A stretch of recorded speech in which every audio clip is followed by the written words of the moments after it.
Hello everyone, we are the group 4 and our assigned topic is physiology of human sexual response.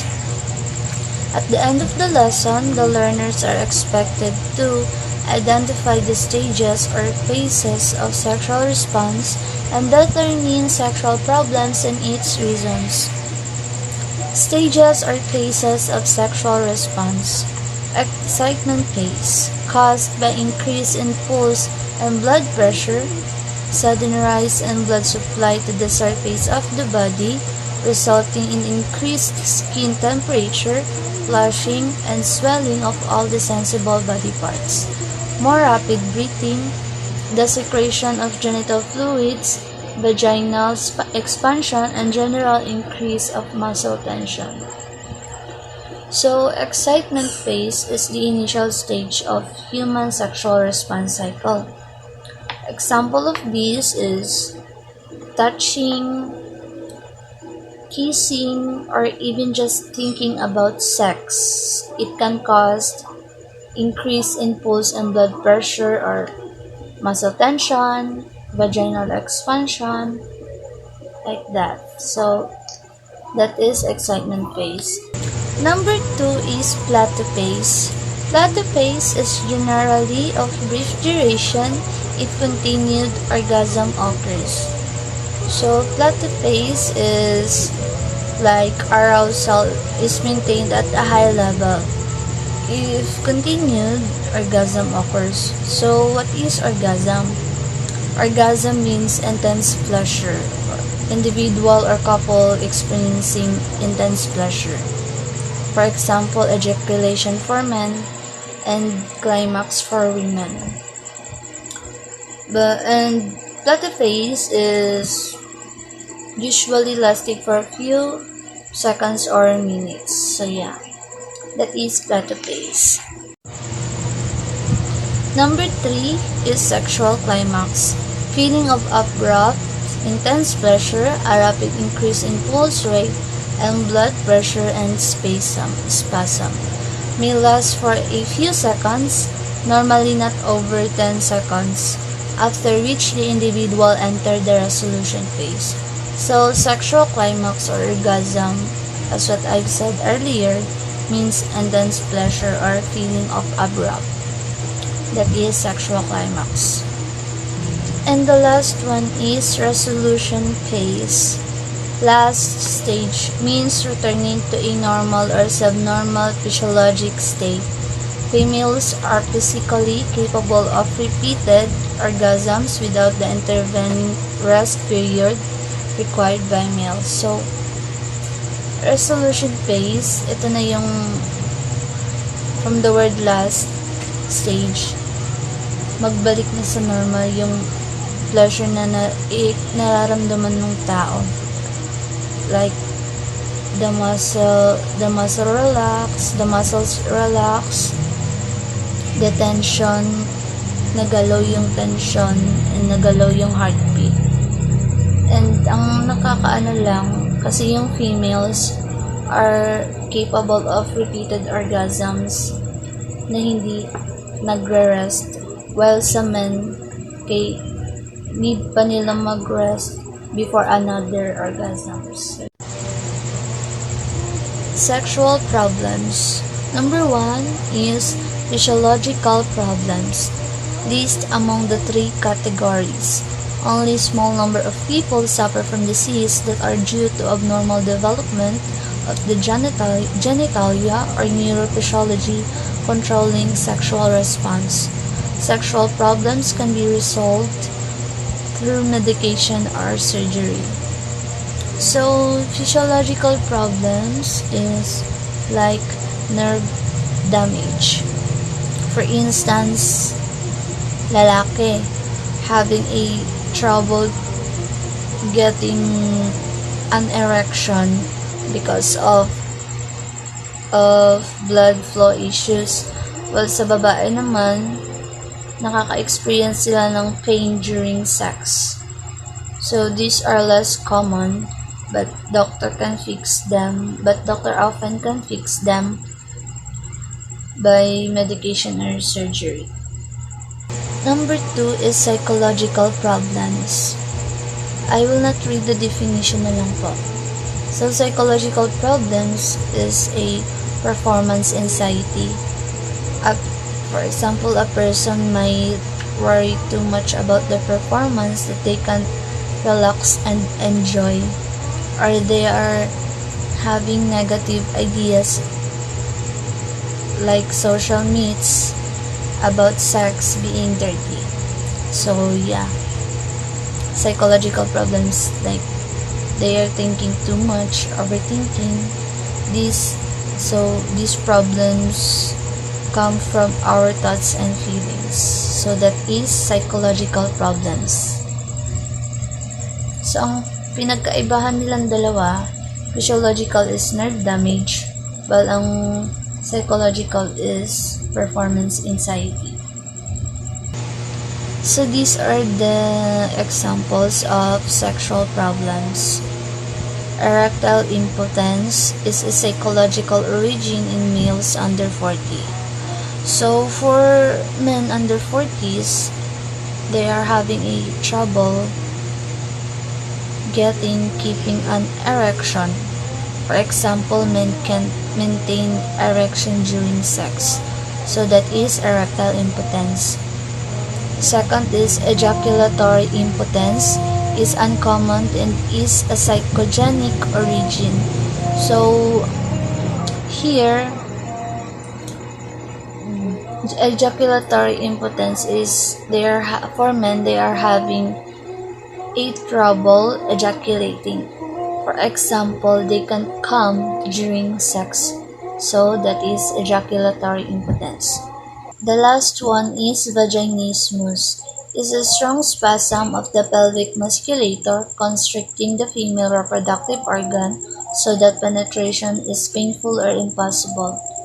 So vaginismus is like muscle spasm preventing penetration. For example, woman experiencing pain or intense pain during tampon insertion.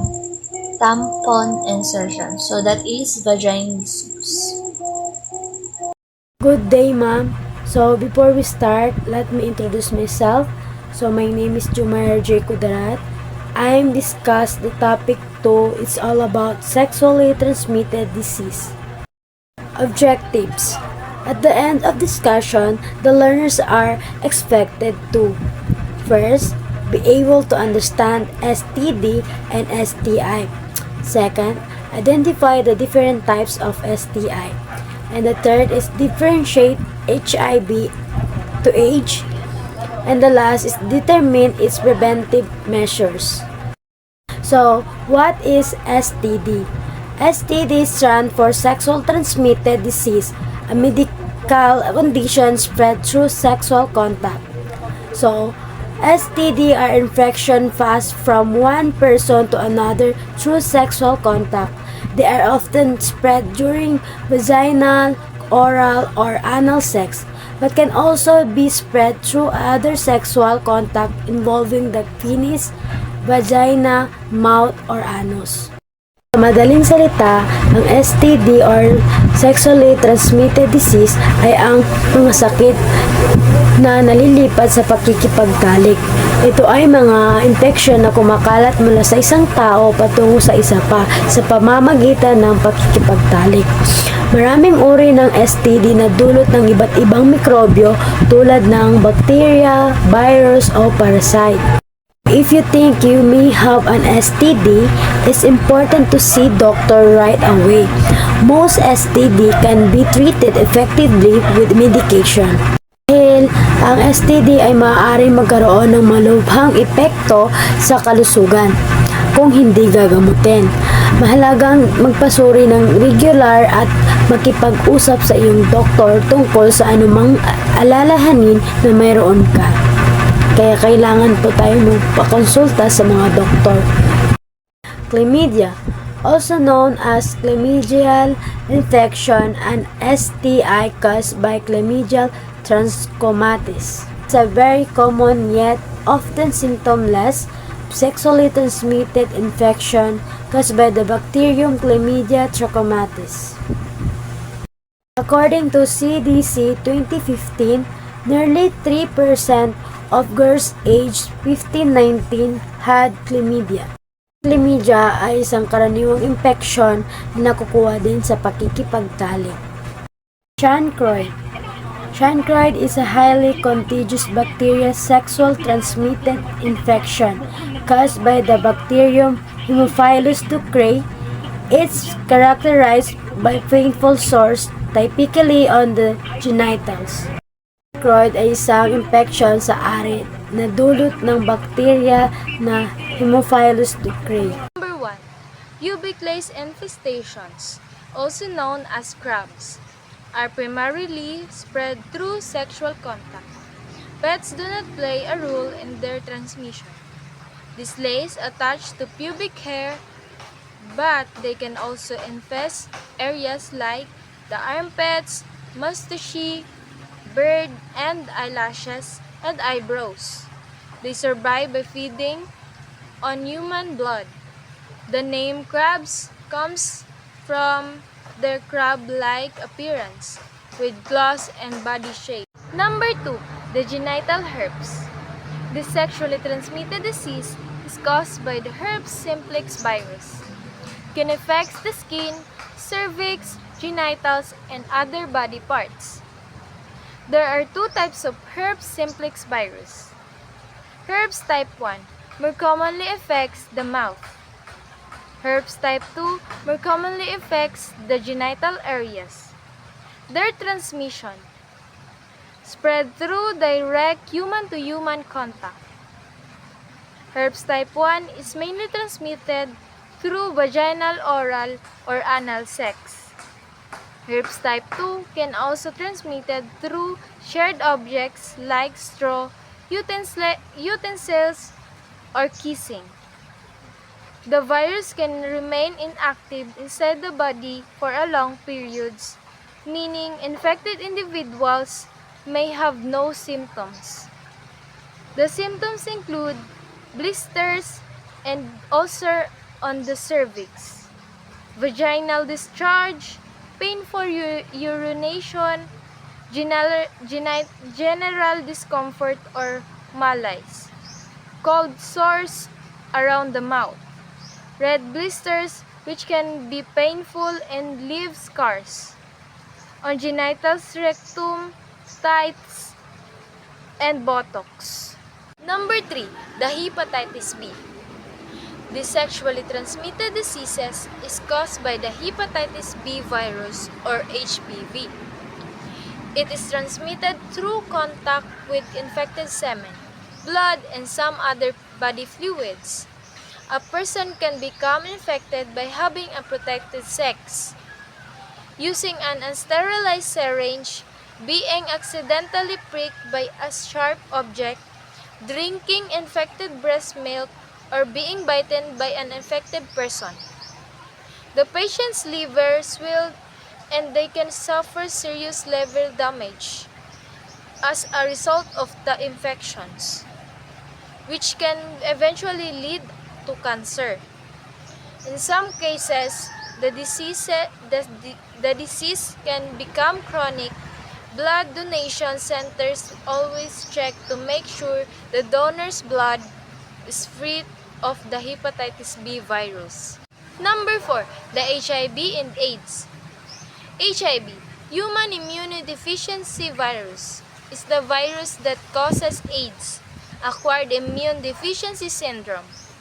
How HIV affects the body? HIV attacks the immune system, especially the CD4 cells, which help fight infections. As the virus spreads, the immune system weakens, making the body more vulnerable to opportunistic infections and diseases. As the disease progresses, the immune system deteriorates, increasing susceptibility to severe illnesses, infections, and cancers. HIV transmission. found in body fluids such as blood, semen, vaginal fluids, breast milk. Common ways HIV spreads: sexual contact, blood-to-blood contact from mother to baby during pregnancy, childbirth, and breastfeeding.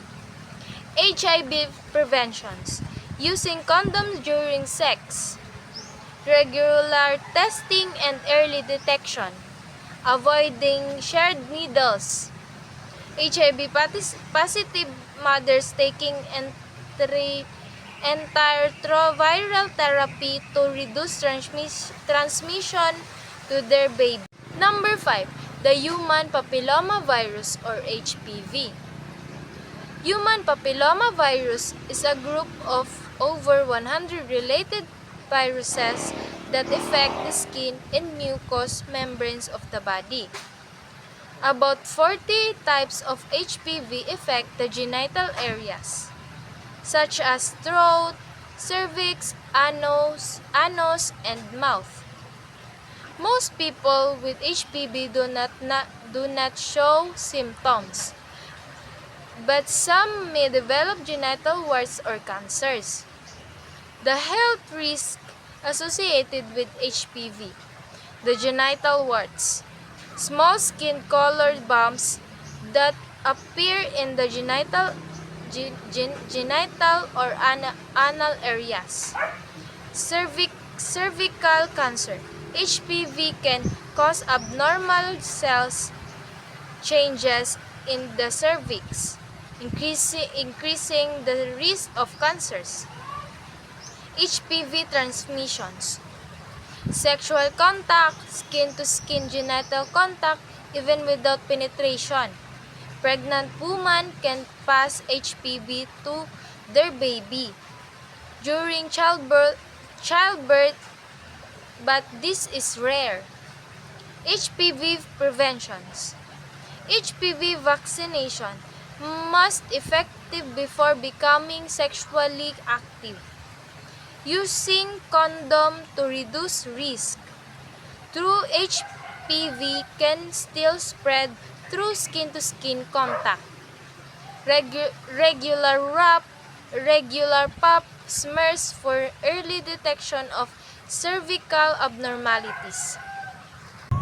Scabies is a skin problem caused by very small bugs called mites. Ang scabies ay isang uri ng infeksyon sa balat na sanhi ng isang maliit na kulisap na tinatawag na Scariocoptes scabies. Ito ay nakakahawa sa pamamagitan ng direktang kontak ng isang taong may sakit na gonorrhea is a sexual transmitted infection.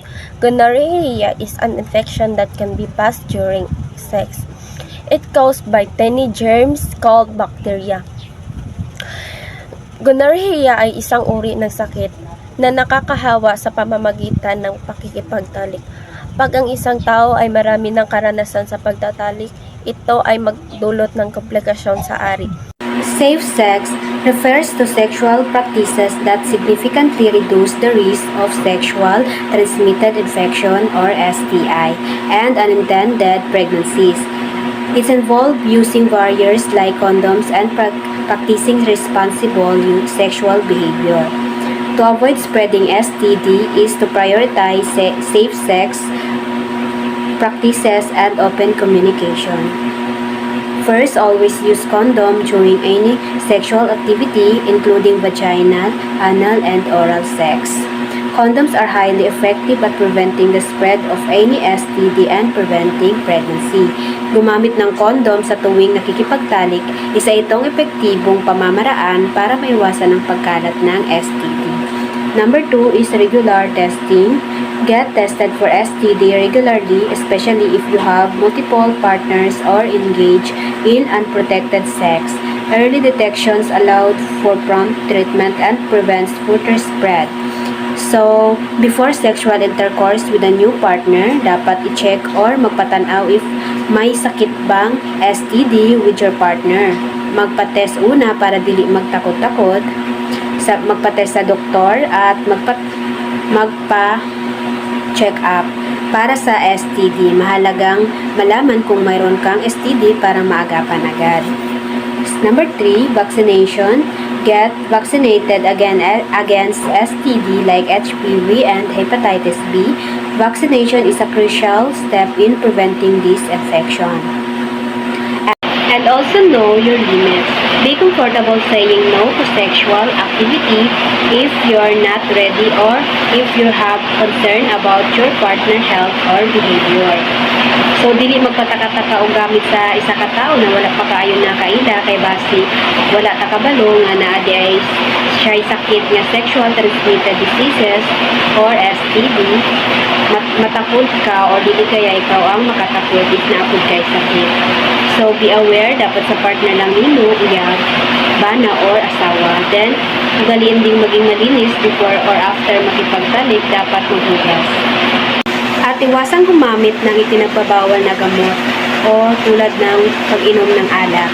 Dahil ang paggamit ng ipinagbabawal na gamot ay maaaring mapagbababa ng iyong immune system at magpapataas ng iyong panganib na magkakaroon ng STD. Avoid sharing personal items. Don't share needles, sex toys, or other personal items that could transmit STD. Tandaan ang mga STD ay maaaring may pasa sa pamamagitan ng makikipagtalik, oral sex at anal sex. Mahalagang magkakaroon ng kaalaman tungkol sa mga STD at gumawa ng mga hakbang upang maiwasan ang pagkalat nito. Safe sex is essential for protecting your health and the health of your